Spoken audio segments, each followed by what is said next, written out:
سيئات أعمالنا من يهده الله فلا مضل له ومن يضلل فلا هادي له أشهد أن لا إله إلا الله وحده لا شريك له وأشهد أن محمدا عبده ورسوله يا أيها الذين آمنوا اتقوا الله حق تقاته ولا تموتن إلا وأنتم مسلمون يا أيها الناس اتقوا ربكم الذي خلقكم من نفس واحدة وخلق منها زوجها وبث منهما رجالا كثيرا ونساء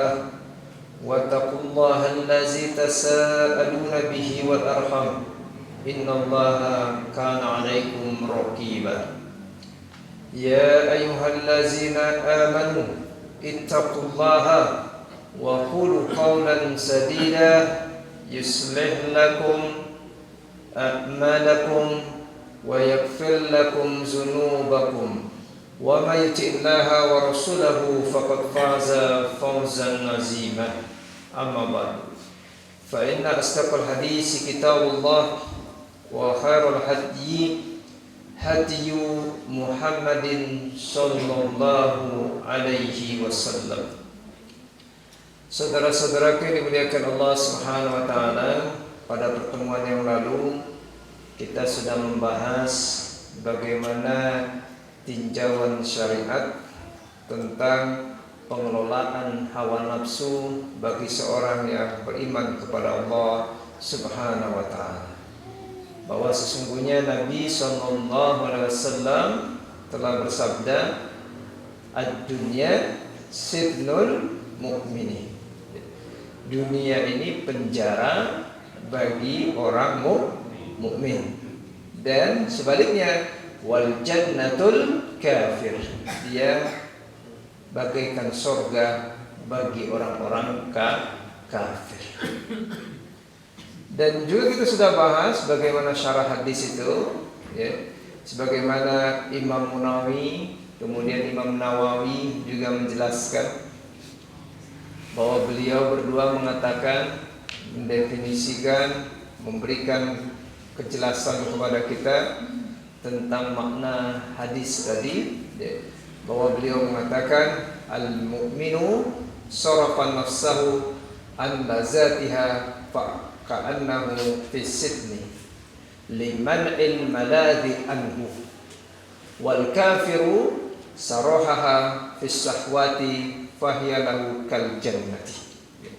Kata Imam Munawi, dikatakan dalam penjara karena orang mukmin itu terhalang untuk melakukan syahwat yang diharamkan. Sedangkan orang kafir adalah sebaliknya, seakan-akan ia berada di surga. Karena juga sudah kita bahas, Allah memang sengaja menghiasi dunia ini. Karena tempat tunggu ini kalau tidak dihiasi, mungkin orang itu akan segera ingat untuk pulang, ya. Langsung ingin menghadap Allah Subhanahu wa ta'ala. Tetapi karena tempat tunggu kita ini dihiasi, maka kadang-kadang orang itu akhirnya lupa untuk kembali kepada Allah Subhanahu wa ta'ala. Saya sudah mengambil contoh juga ketika kita berjalan. Misalkan saya membonceng seorang teman, kemudian kita akan menuju ke satu tempat. Sebelum sampai ke tempat yang kita tuju, kita berhenti dulu di satu tempat yang lain. Kemudian saya titipkan teman saya di situ, saya turunkan dia di situ. Kemudian saya katakan kepada teman saya tadi, nanti saya akan jemput. Tunggu sebentar di sini. Ternyata tempat tunggu itu adalah tempat yang gersang, bebatuan, panas teriknya membara, anginnya pun angin panas. Kira-kira teman saya tadi betah atau tidak? Pasti dia akan segera menelpon saya. Buru atuh ka dieu. Harusnya kita gitu. Buru atuh malaikat maut ka dieu, urang hayang balik. Tapi karena tadi ketika tempat tadi mulai dihiasi, tanah yang gersang tadi mulai ditumbuhkan oleh Allah pepohonan. Mulailah teman saya tadi bersandar di bawah pohon. Kemudian ditiupkan angin sepoi-sepoi. Kira-kira bagaimana frekuensi dia menelpon saya? Aduh, ngeunah ya. Kemudian di atas pohon tadi bertengger berbagai macam burung dengan suaranya yang indah.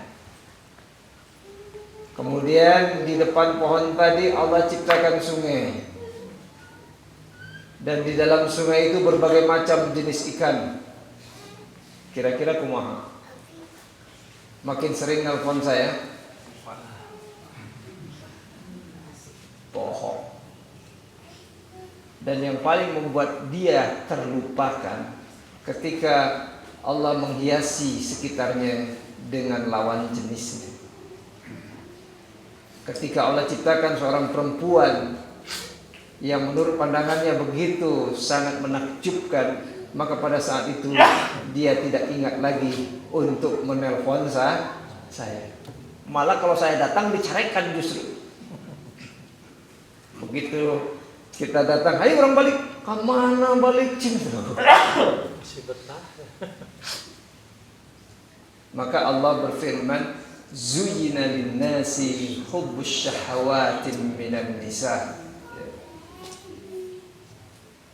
Allah subhanahu wa ta'ala berfirman, Zuyyina lin-nasi hubbus syahawatin minan nisa wal banina wal qanatiril muqantarati minaz zahabi wal fiddah wal haylil musawwamati wal an'am wal hars zalika mata'ul hayatid dunya wallahu indahu husnul ma'ab. Zuyyinna, perhatikan kalimat zuyyinna. Itu berasal dari kata zana yazinu. Kemudian dia masuk ke wazan fa'ala yufa'ilu taf'ilan, sehingga menjadi zayyana yuzayyinu tasyinan. Jadi tasyin itu artinya penghiasan. Maka kalau dikatakan zayyana artinya menghiasi, memberi ornamen, mendekorasi, mempercantik, mengatur, menata, memperindah. Lagi sudah lengkap. Begitu manusia masuk ke dunia, dunia itu sudah dihiasi oleh Allah Subhanahu wa ta'ala. Maka biasanya manusia itu akan terperangkap di dalam kehidupan dunia. Padahal seperti saya sampaikan tadi, dia hanya sementara, karena suatu saat dia akan dijemput pulang. Kadang-kadang orang udah nggak mau lagi, begitu yang jemputnya datang, kalau bisa dimarahin. Apalagi kalau lagi bercanda dengan lawan jenisnya. Kemudian tiba-tiba kita datang, kita toel, ayo balik ke mana? Nah, siapapun yang bisa menghilangkan hakikat perhiasan dunia tadi, tidak memasuki relung-relung kalbunya, maka dia siap untuk berpindah ke tempat yang lain. Karena dia tahu bahwa apa ini, dunia yang dia tempati ini adalah hanya sekedar perhiasan. Tapi aneh manusia. Memang mereka akhirnya berebut-rebutan ingin meraih berbagai macam perhiasan dunia. Makanya nggak aneh ada orang yang akhirnya tidak tahu aturan. Islam mengajarkan kepada kita boleh kita menyukai seorang perempuan. Aneh kalau ada laki-laki yang tidak suka dengan perempuan. Kalau kita tanya sama Pak Didin, walaupun sudah tua, aneh. Walaupun sudah punya istri, sama pasti senang sama perempuan. Makanya kantornya paling luas di mana itu, di alun-alun. Makanya alun-alun hati-hati, kudu ghadul basar. Banyak menundukkan pandangan mata. Iya, bukan ditundukkan, malah dipolotot. Normal. Boleh. Cuma orang muslim terikat dengan aturan. Nah, ketika kita terikat dengan aturan, itulah yang disebut penjara.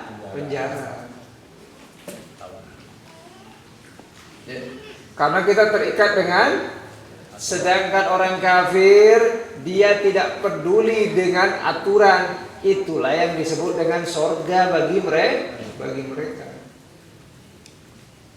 Kita orang muslim nggak bisa dicegat sehari 5 kali. Kalau kita misalkan sekarang beraktivitas, melakukan sesuatu yang kita senangi, sebentar lagi nanti diberhentikan dengan datangnya shock. Nah, kalau orang kafir dia nggak peduli karena nggak ada batas.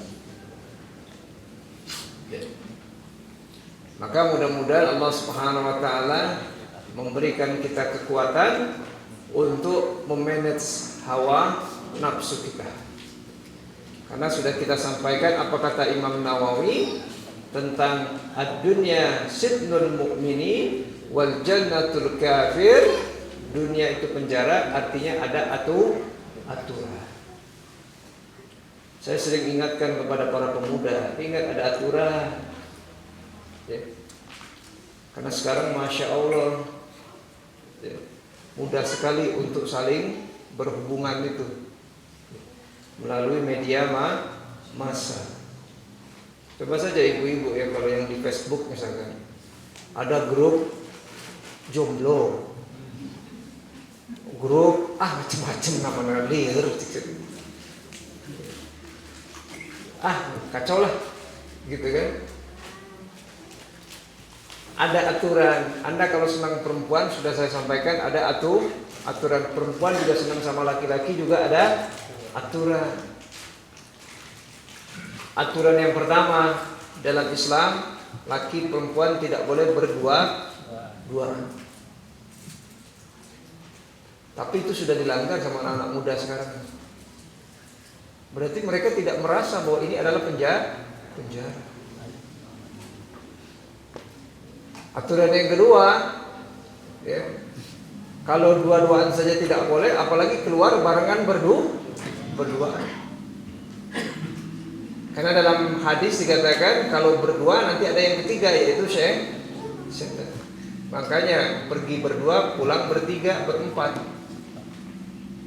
Ini bahaya. Kemudian Islam mengajarkan kalau suka dengan perempuan, datangi, ta'aruf, lihat. Dalam Islam itu diajarkan ta'aruf, melihat. Jadi perempuan yang ditutup juga harus dibuka tutupnya untuk dilihat. Nah, setelah setuju, baru the nextnya apa? Mengkhidbah. Diterima lamarannya. Oh, kalau kita salah lagi. Begitu diterima lamarannya, kayak memang sah dari mana? Nah, kalau sudah ijab qabul baru sah. Itu aturan. Nah, makanya tadi berat memang, ya.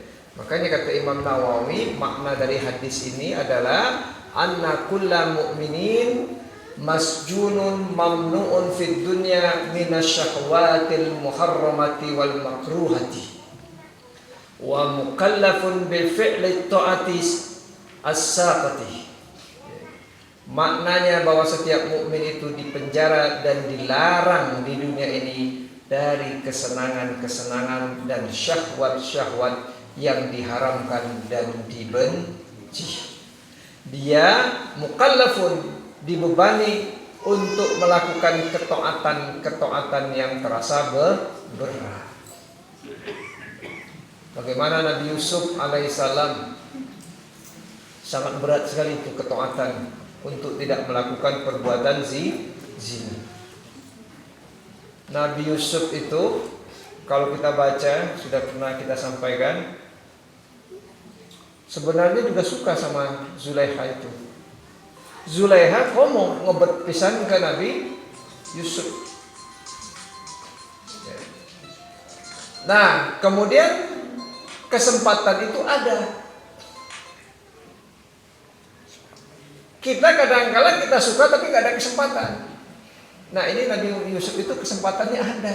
Itu ketaatannya sangat luar biasa. Berat sekali menghadapi hal itu. Kalau kita kira-kira bagaimana ya? Seorang wanita suka dengan laki-laki. Laki-laki itu pun suka dengan wanita tadi. Dan di tempat yang sepi, tidak ada yang melihat. Menurut mereka, kira-kira kumaha?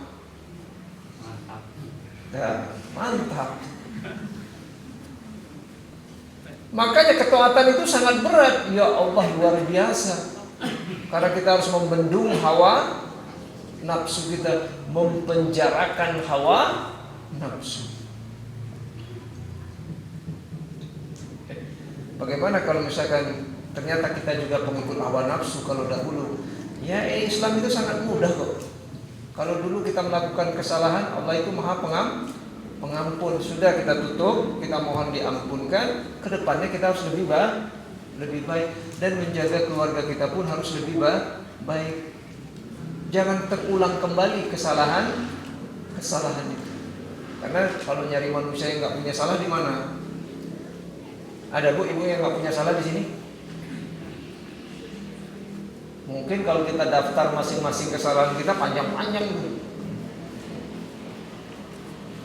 Nah, saya ingin mengingatkan orang yang bisa memanage hawa nafsunya, sesungguhnya orang ini telah mendapatkan hidayah dari Allah Subhanahu wa Ta'ala. Nanti hidayah yang paling tinggi yaitu disebutnya hidayatut taufik. Hidayah mampu mengaplikasikan ajaran agama di dalam kehidupan sehari-hari. Karena ada orang yang dia paham ajaran agama, tapi dia tidak mampu mengaplikasikan dalam kehidupan sehari-hari. Berarti dia belum dapat hidayatut taufik. Ada ibu-ibu yang bilang kalau begitu saya bersyukur Ustaz. Kenapa? Saya sudah dapat nih hidayatut taufik. Kenapa? Kan suami saya namanya Taufik. Taufik Hidayat. Nah, kita bacakan tadi, kita bersyukur kalau kita bisa mengamalkan ajaran. Kadang-kadang banyak orang itu sekedar berteori. Mungkin kita, termasuk saya, mungkin masih dalam tataran teori. Mari kita sama-sama berusaha untuk mengamalkannya. Dengarkan firman Allah Subhanahu wa Ta'ala di dalam surat Yunus ayat 108. Allah Subhanahu wa Ta'ala berfirman, A'udzu billahi samiil alim minasyaitonir rajim. Qul, katakan oleh Muhammad, ya ayuhan nas, qad ja'akumul haqqu min rabbikum, faman ihtada fa innama yahtadi li nafsihi, wa man dhalla fa innama yadillu 'alaiha, wa ma ana 'alaikum biwakil. Katakanlah hai manusia, sesungguhnya telah datang kepada kalian kebenaran Al-Quran dari Rabb kalian.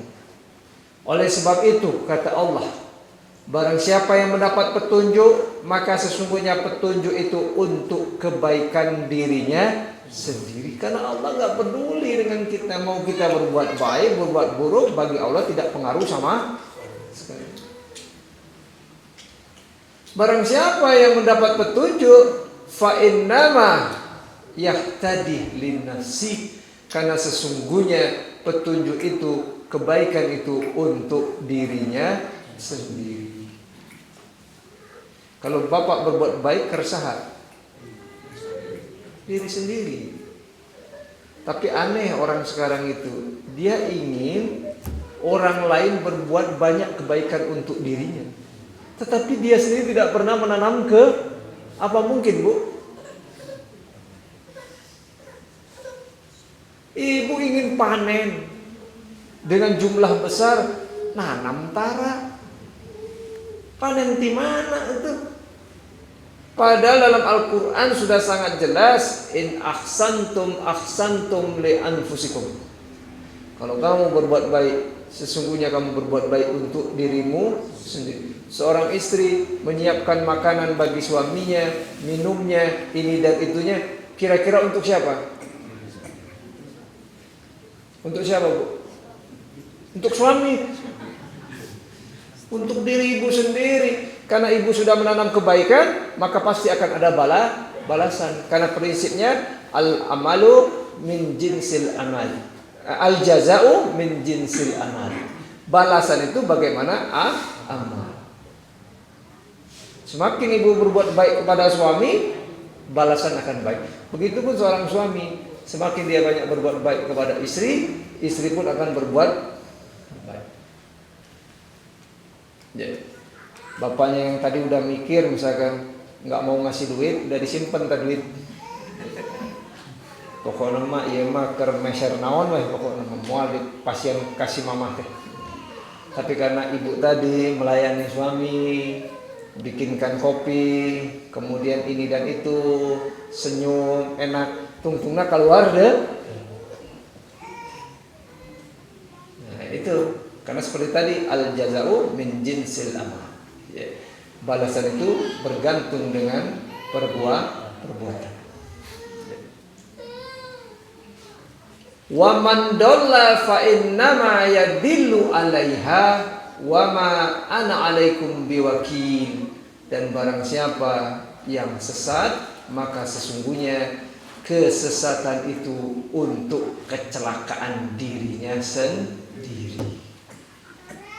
Anda menanam keburukan, suatu saat keburukan itu akan menghantam diri Anda sendiri. Makanya tukang bohong biasanya akan dibohongi lagi. Tukang tipu ditipu deh. Gitu ya. Mari kita baca tafsir. Imam Ibnu Katsir menafsirkan ayat ini dalam tafsirnya.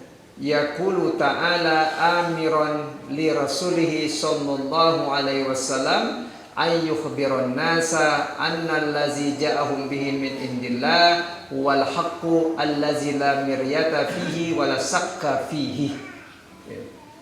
Allah Subhanahu wa taala berfirman, memerintahkan kepada rasulnya agar menceritakan kepada manusia bahwa apa yang disampaikan kepada mereka dari sisi Allah adalah benar.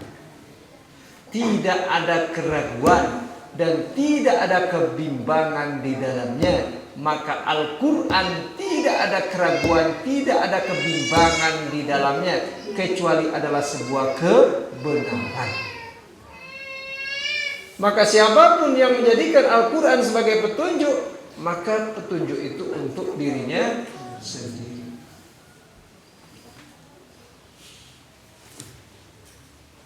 Faman ihtada bihi wattaba'ahu fa inna ma ya'udu naf'u zalikal ittiba'i ala nafsih. Maka barang siapa yang mendapat petunjuk dengannya dan mengikutinya, maka sesungguhnya manfaat dari perbuatan itu akan dipetik oleh dirinya sendiri. Kalau Anda ingin mulia, kata para ulama, Allah telah menurunkan sebab-sebab kemuliaan. Apa sebab kemuliaan kita? Al-Quran. Kan saya sudah sampaikan, siapa yang menurunkan Al-Quran kepada Muhammad itu yang membawa Al-Quran? Jibril. Sehingga Jibril jadi penghulu daripada para malaikat, karena bersinggungan dengan Al-Quran.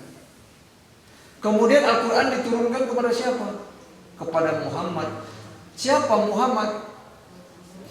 Penghulu para nabi. Maka umat ini akan mulia kalau dia menjadikan Al-Quran itu sebagai petunjuk. Maka Nabi SAW telah mengingatkan, khairukum man ta'allama al-Quran wa 'allamahu. Sebaik-baiknya dari kalian adalah orang yang mempelajari Al-Quran dan mengamalkan. Ibu mau jadi yang terbaik? Pelajari Al-Quran. Sudah baca Al-Quran hari ini? Tak etat. Jadi kalau mau mulia, wayang kudu baca Al-Quran dan amalkan. Jangan hanya sekedar berteori. Udah banyak orang pintar sekarang yang menguasai ulumul Quran, ulumul hadis. Sekarang ini yang diperlukan adalah orang-orang yang mampu mengamalkan dalam kehidupan sehari-hari. Kemudian waman dolla anhu fa innama yarji'u wa bala dzalika alaihi wa balu dzalika alaihi. Dan barang siapa yang sesat darinya, maka sesungguhnya kemudaratan dan akibatnya hanya akan menimpa dirinya sendiri. Wa ma ana alaikum biwakil. Dan aku bukanlah seorang penjaga terhadap diri kalian. Memang hidayah itu milik Allah Subhanahu. Kadang-kadang kita sudah sampaikan keterangannya begini, dalilnya begini, aturannya begini, pemahamannya begini, tapi orang tidak mau mengikutinya.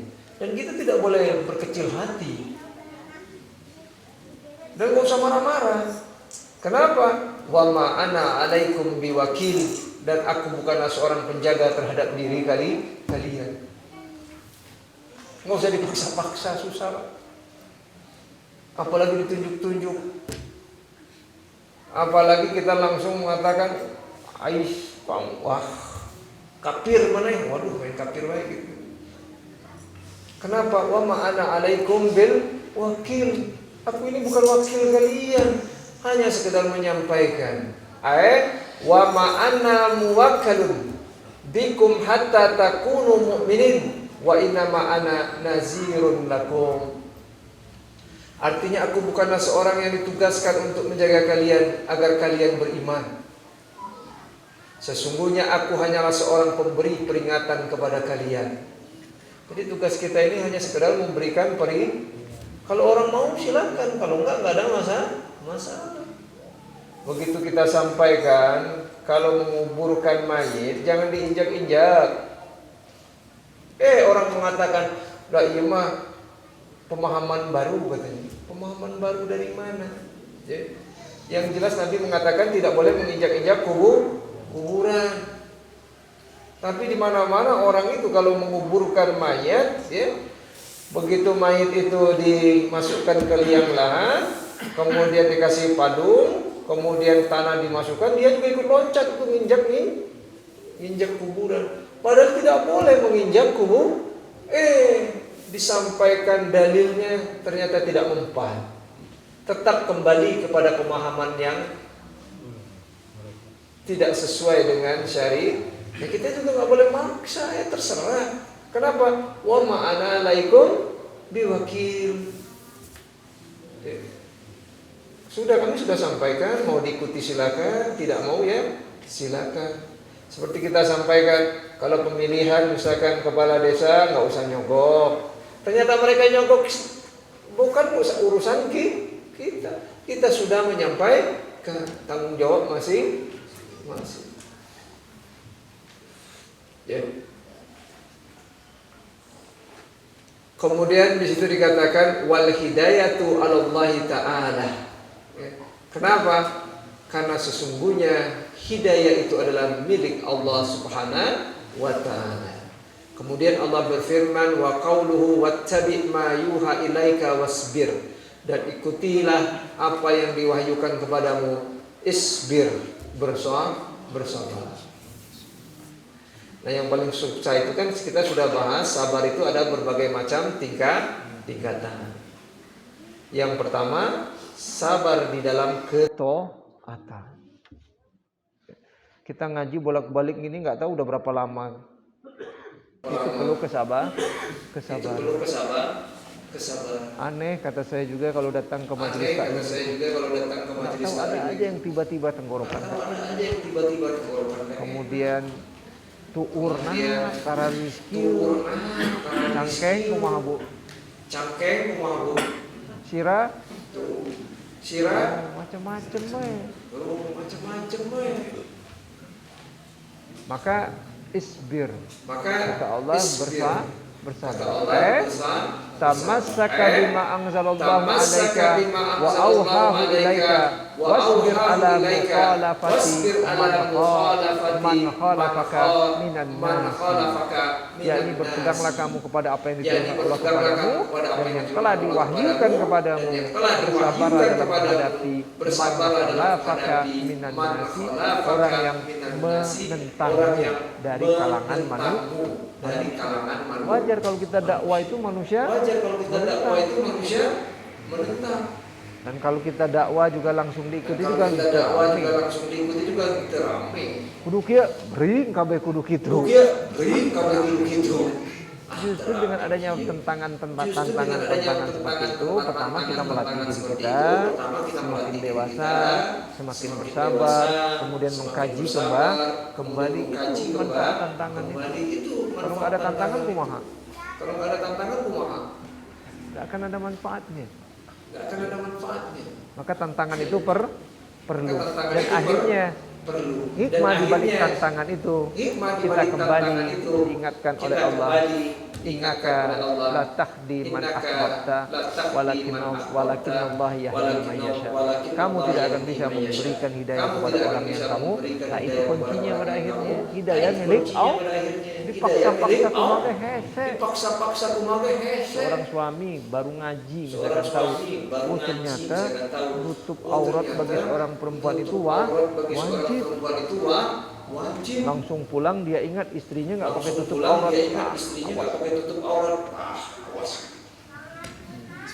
Begitu sampai di rumah dia panggil istrinya. Taya dalilna. Awas ku didinya, buka halaman hafal.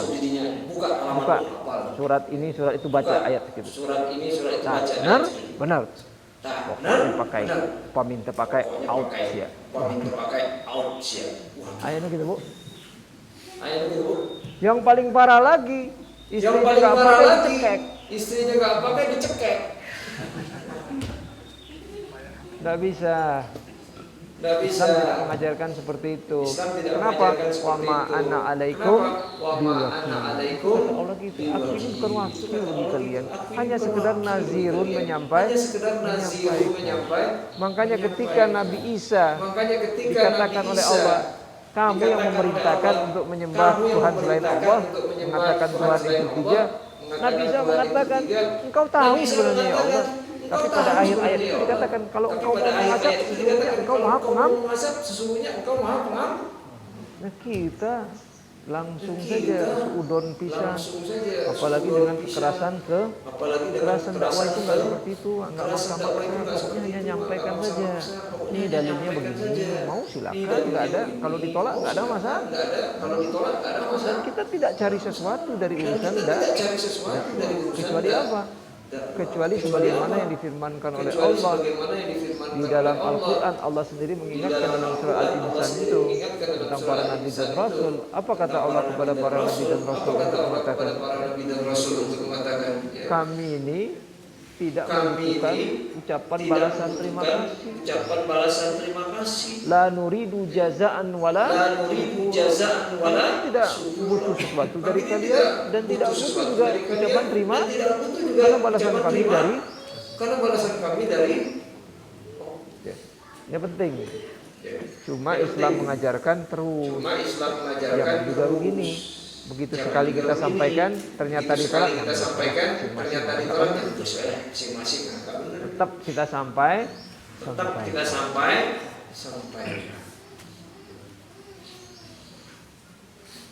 Kemudian di situ dikatakan hatta yahkumullah, ya, hingga Allah memberi keputusan, yaftaha bainaka wa bainahum wa huwa khairul hakimin. Maksudnya semoga Allah memberikan jalan keluar antara kamu dan mereka, dan dialah hakim yang sebaik-baiknya. Khairul fatihina bi'adlihi wa hikmatihi, yaitu sebaik-baiknya pemberi jalan keluar berkat keadilan dan hikmah. Maka sekali lagi, ini ayat dengan sangat jelas memberikan arahan kepada kita. Orang yang mendapatkan hidayah berarti dia telah memberikan mengambil manfaat untuk dirinya sendiri. Orang yang keluar dari hidayah akan menimpa keburukan itu untuk dirinya sendiri. Maka sudah sangat jelas Allah mengingatkan kepada kita, hidayah hak prioritas dari Allah SWT. Apa sih yang dimaksud dengan al-hidayah itu?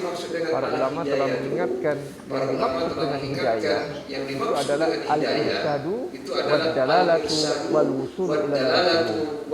Hidayah itu artinya arahan, petunjuk yang akan mengantarkan seseorang kepada apa yang dia ingin.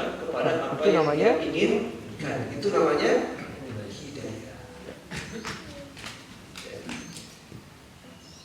Dan hidayah itu ada tingkatannya. Kita sedikit lihat hidayah. Yang pertama, hidayah yang paling pertama di dalam kajiannya disebutnya hidayatul wijdah. Hidayah yang berupa naluri atau insting. Itu juga hidayah. Seperti halnya bayi bisa menangis atau tersenyum. Itu juga hidayah. Contohnya apa? Bayi kalau haus apa, Bu?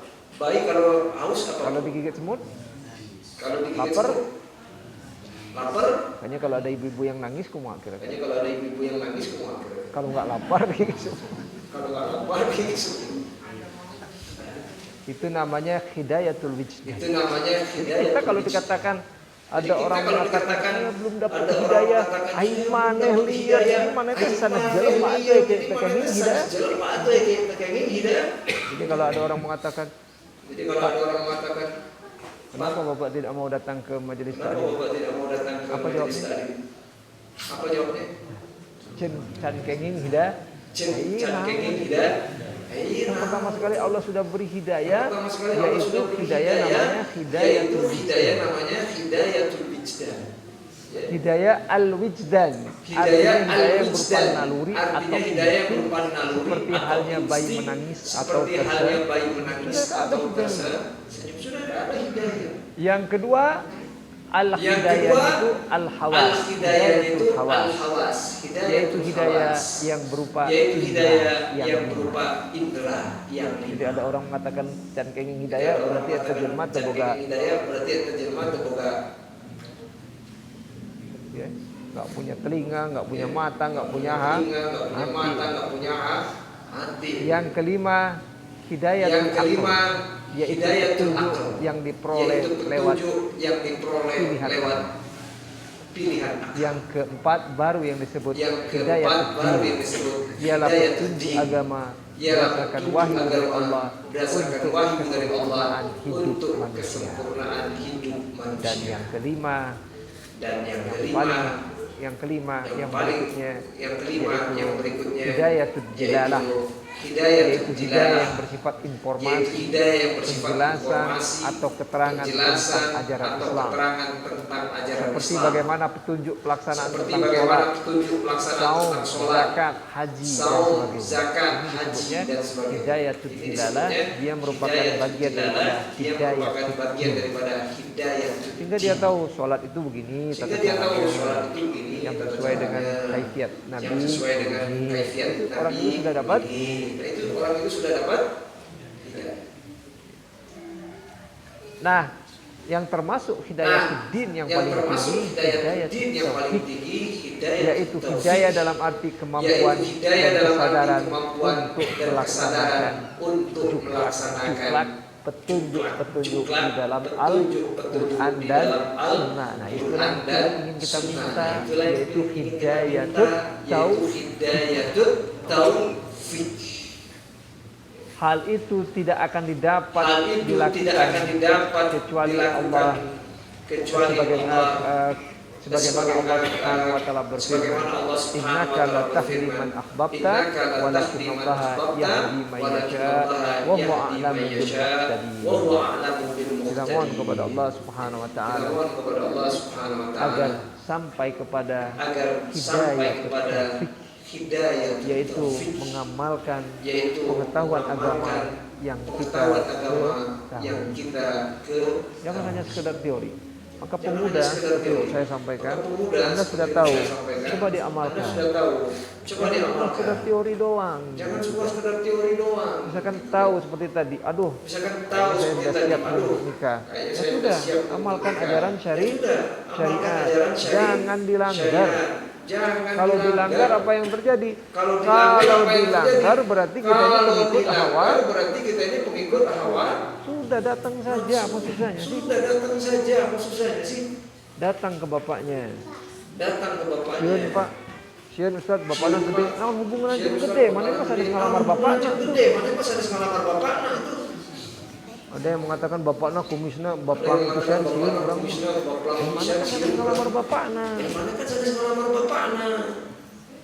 Kamu ngelamar anaknya kan?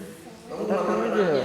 Sama-sama laki-laki ini kan? Nah, begitu dilamar ternyata ditolak. Enggak usah nangis, mewek. Berarti Anda tersenyum. Kenapa? Memang bukan Jo.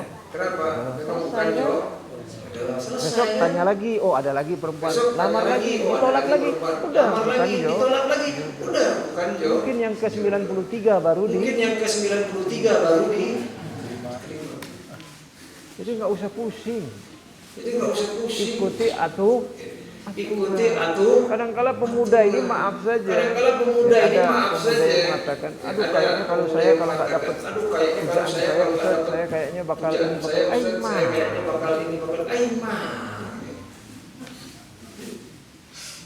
Ingat, semua wanita itu punya keistimewaan diberikan oleh Allah Subhanahu wa Ta'ala. Jadi jangan menganggap cuma satu perempuan itulah yang istimewa itu salah.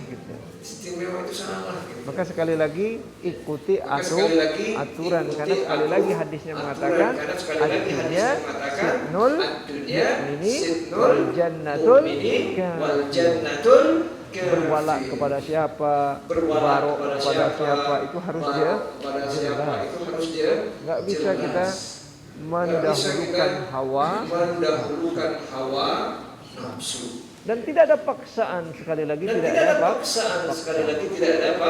Karena jangankan kita memaksa, Nabi sendiri saja memohon kepada pamannya agar mengucapkan kalimat la, tapi tidak bisa. Sekelas Nabi, apalagi sekelas orang kia tuh.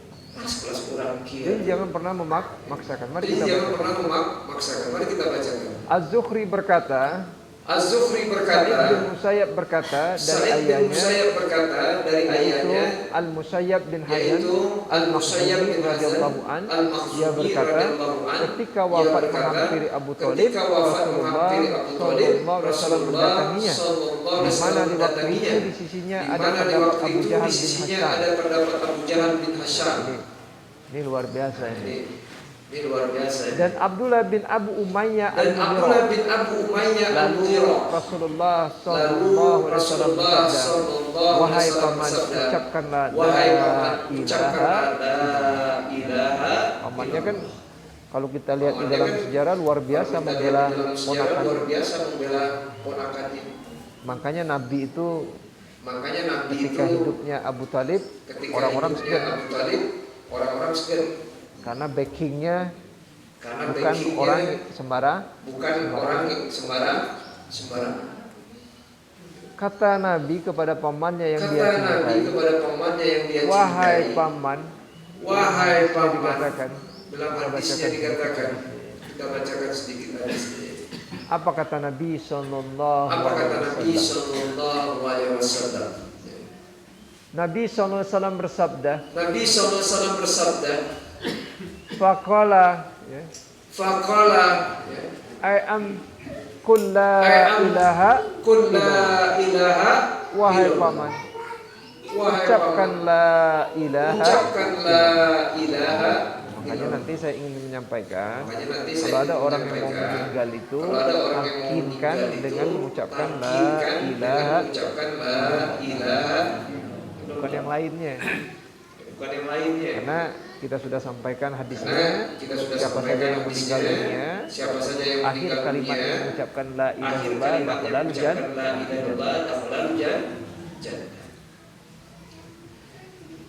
Katakan kul la ilaha Katakan illallah, qul la kalimatan ilaha uhajju illallah, laka biha kalimatan indallah. uhajju laka biha indallah. Ucapkan la ilaha Ucapkan la illallah, ilaha satu kalimat illallah. yang akan aku Satu jadikan kalimat yang akan dalil aku untukmu di sisi jadikan Allah. dalil untukmu di sisi Allah. Nabi akan membela pamannya nanti di Nabi yaumil akan akhir membela bahwa pamannya pamannya nanti adalah di yaumil akhir bahwa pengikut pamannya adalah Muhammad sallallahu pengikut alaihi Muhammad wasallam. sallallahu alaihi Faqala wasallam. Abu Jahlin.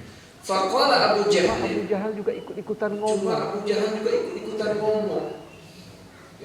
Wa Abdullah bin Abi Umayyah. Wa Abdullah bin Kemudian Abi Abdullah bin Umayyah. Umayyah juga berkata, Kemudian Abdullah bin ya Umayyah juga Aba berkata, Talibin, ya Aba targabu an Talibin, millati Abdul targabu an Muttalib. millati Abdul Muttalib. Jawabannya gitu. Apa Nah, kata jawabannya mereka gitu. berdua? Apa kata Hai mereka Abu Talib, berdua? Hai apakah Abu engkau Talib, tidak menyukai apakah engkau tradisi tidak Abu menyukai Talib? tradisi Tradisi Abu nenek Talib? moyang kita. Tradisi nenek moyang kita. Mana yang maut di jalan Muhammad? Mana yang mau di jalan Muhammad? Kan gitu.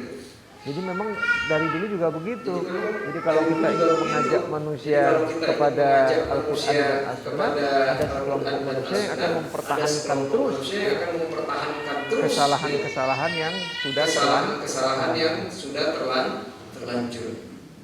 Faqala Nabi sallallahu alaihi Faqala wasallam, Nabi sallallahu alaihi wasallam. falam yazalu yukallimani hatta qala akhiru shay'in hatta qala akhiru bihi syai'in ala millati Abdul kallamahu Muttalib. bihi ala millati Abdul Muttalib. Ternyata Abu Jahal dan Abu Abdullah Jahal dan bin Mughirah, Abdullah bin Abi Umayyah yang Abdullah mampu bin Abi meyakinkan Umayyah Abu Thalib. yang mampu Akhirnya Abu meyakinkan Thalib Abu Thalib. mengatakan apa kata Akhirnya Abu Abu Thalib? Thalib mengatakan Yang apa kata Abu akhirnya Thalib? mengatakan Yang akhirnya berada pada tradisi mengatakan Abu berada Muthalib pada dan tradisi menolak Abu untuk Muthalib mengucapkan dan kalimat menolak untuk la mengucapkan kalimat la ilaha illallah. Faqala Nabi sallallahu alaihi Faqala wasallam, Nabi sallallahu alaihi la wasallam, astaghfiranna laka. la astaghfiranna laka. Enggak mau kalah. Nabi enggak mau Apa kalah. kata Nabi? Benar-benar Apa kata aku Nabi? akan memohon ampun. Benar-benar aku akan memohon ampun untukmu. Malam unha anhu. Malam unha anhu. Untukmu jika aku tidak dilarang. Untukmu jika aku tidak dilarang. Tetapi Allah Subhanahu wa Tetapi taala Allah Subhanahu wa taala kana lin-nabiy fanazalat walladzina ma kana amanu lin-nabiy walladzina amanu walau yastaghfiru kanu ulul lil-musyrikina qurba min walau ba'di kanu ma ulul tabayyana qurba lahum min ba'di ma tabayyana lahum annahum ashabul jahim. Ketika Nabi memohon ampun untuk Ketika Nabi Abu Thalib, memohon Allah ampun turunkan untuk ayat Abu ini. Thalib, Allah turunkan Ayat yang mana? ini. Tidaklah Ayat sepatutnya yang mana? bagi Nabi Tidaklah dan orang-orang yang sepatutnya bagi beriman Nabi meminta dan orang-orang ampun yang kepada beriman Allah meminta bagi ampun orang-orang kepada Allah musyrik. bagi Jadi kita tidak orang-orang bisa memohon musyrik. ampun untuk Jadi orang kita tidak musyrik. bisa memohon ampun untuk Kalau orang ada orang musyrik. musyrik mati, ya Allah ampuni Kalau dia. ada orang Tidak musyrik bisa. mati, ya Allah ampuni dia, ya tidak bisa. Kenapa?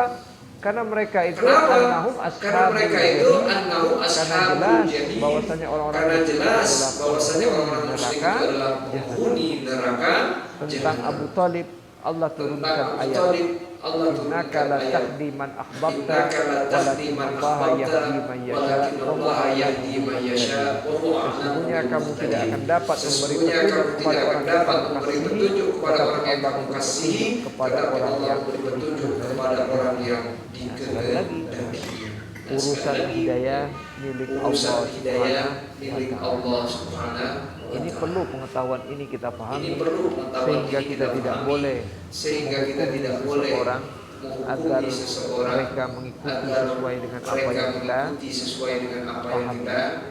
Kembalikan saja hanya kepada Allah Subhanahu wa taala. Tugas kita hanya sebagaimana firman Allah Subhanahu wa taala di dalam Al-Qur'an, ya ayuhan nas qad ja'akum haqqun min rabbikum faman ihtada fa innama yahtadi li nafsihi wa man dhalla fa innama yadhillu 'alaiha wa ma ana 'alaikum biwakil. Katakanlah hai manusia, kepada kalian kebenaran Al-Quran dari kalian. Barang siapa yang mendapat petunjuk, maka sesungguhnya petunjuk itu untuk kebaikan dirinya. Jadi kalau Anda berada di dalam ketaatan, menjauhi berbagai macam maksiat, sesungguhnya kebaikan itu untuk diri Anda, bukan untuk orang lain. Dan Anda kata Allah, wa ma ana alaikum tidaklah aku ini sebagai wakil menjaga kalian. Jika sudah maksa-maksakan, hanya disampaikan saja argumen. Kalau ditolak, kemudian dilecehkan, tidak ada masalah. Tugas kita hanya ini demi menjaga persatuan sesama kaum muslim. Karena kita sekarang perlu bersatu.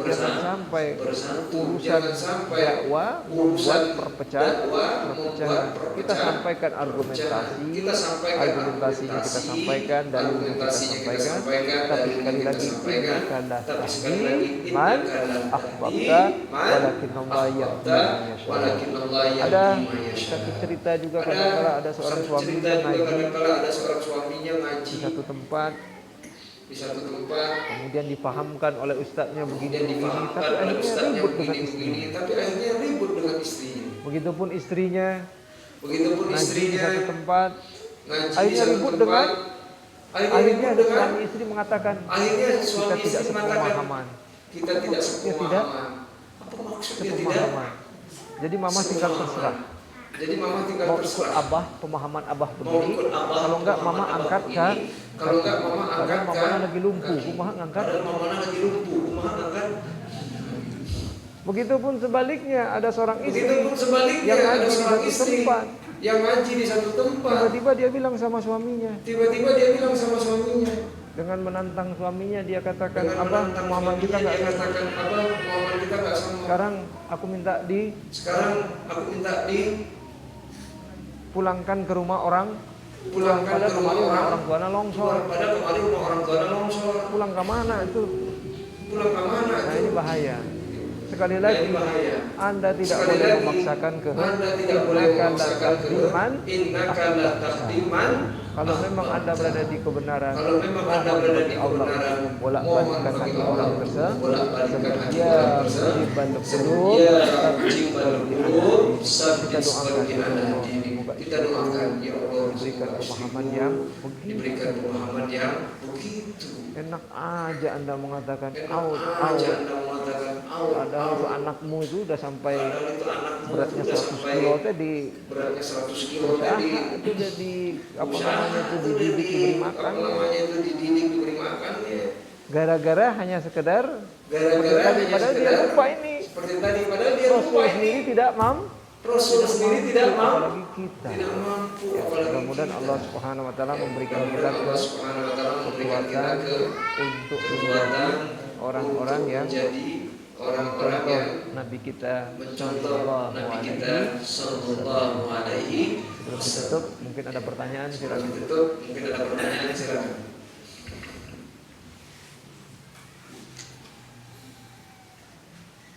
Ada yang mau ditanyakan atau disampaikan? Ada yang mau ditanyakan atau disampaikan?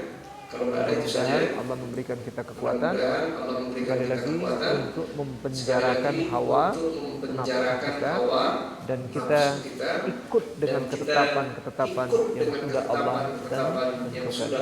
Mudah-mudahan ketika kita berada terus di dalam ketaatan dan sabar melaksanakan ketaatan tadi, Allah beri kita kemudahan untuk sampai ke surga Allah Subhanahu wa taala. Itu yang saya sampaikan, mudah-mudahan ada manfaatnya. Kalau ada kesalahan mohon dimaafkan. Aku Assalamualaikum warahmatullahi wabarakatuh.